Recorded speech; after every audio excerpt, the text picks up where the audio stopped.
घाटकोपरमध्ये hoarding कोसळून आता 40 तास उलटलेले आहेत, तरीही इथलं शोधकार्य अजूनही सुरूच आहे। लोखंडी ढिगाऱ्याच्या खाली अजूनही काही जण अडकल्याची भीती आहे, त्यामुळे क्रेनच्या सहाय्याने हा ढिगारा आता बाजूला करण्याचं कार्य सुरू आहे। दरम्यान ढिगाऱ्यातून काढलेलं भंगार गॅस कटरने कापून वेगळं केलं जाते। अपघात झाला तेव्हा जमिनीखालच्या टाक्यांमध्ये हजारो लिटर इंधन असल्याने गॅस कटर वापरता येत नव्हतं। आता मात्र सगळं इंधन रिकामं करण्यात आलेलं आहे, त्यामुळे गॅस कटरच्या सहाय्याने हा ढिगारा आता तोडला जातोय आणि बाजूला केला जातोय।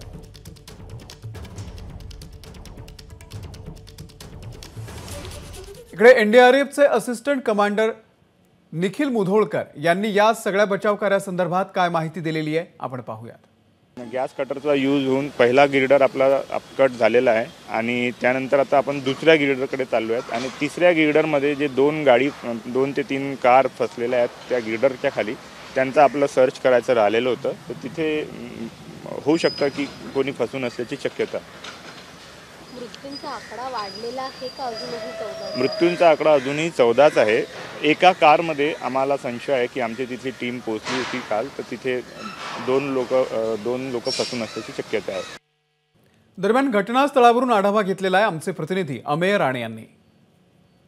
घाटकोपर होर्डिंग दुर्घटनेला 40 तासांहून अधिक काळ उलटून गेलाय, मात्र जे बचाव कार्य आहे ते अद्याप सुरू असल्याचं आपण पाहतोय की या अजस्त्र होल्डिंगचा लोखंडी जो ढिगारा होता तो उपसण्याचं काम सुरू आहे। एक मोठी क्रेन सुद्धा आणलेली आहे, परंतु या होर्डिंगचा जो आकार होता ते पाहता या क्रेनचाही फारसा उपयोग झालेला नाहीये, त्यामुळे वेगवेगळे भाग कापूनच हा जो सांगाडा होता लोखंडाचा तो आता हटवण्याचं काम सुरू आहे। आपण बघू शकतोय की जेसीबीच्या सहाय्याने जे कापलेले भाग आहेत ते वेगळं करण्याचं काम सुरू आहे आणि वेगळे केलेले भाग हे बाहेर जो भंगारचा ढिगारा जमा झालेला आहे ते बचाव कार्याचे जवान गॅस कटरच्या सहाय्याने कापून त्याचे छोटे छोटे तुकडे करतायत, जेणेकरून ते इथून हटवणं सहज शक्य होईल।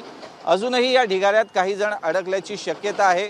नेमकी त्यावेळी पेट्रोल पंपावर किती लोक होती याचा कुठलाही अंदाज तपास यंत्रणेकडे किंवा बचाव कार्यातील जवानांकडे नाहीये, त्यामुळे हे बचाव कार्य अद्यापही सुरू आहे।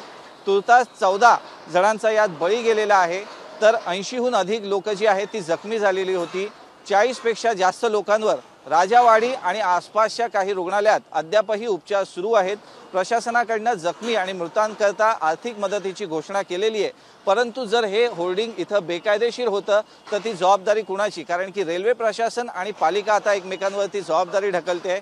या प्रकरणी हायकोर्टाने सुद्धा स्पष्ट निर्देश दिलेले असताना पालिकेने अद्याप आपलं होर्डिंग बाबतचं धोरण का नीट तयार केलेलं नाही, प्रशासनाने या विषयाकडे का गंभीरतेने बघितलेलं नाहीये आणि अशी एखादी मोठी दुर्घटना झाल्यानंतरच प्रशासनाचे डोळे उघडणार का, असा सवाल सुद्धा या घाटकोपर होर्डिंग दुर्घटनेतनं उपस्थित केला जातोय।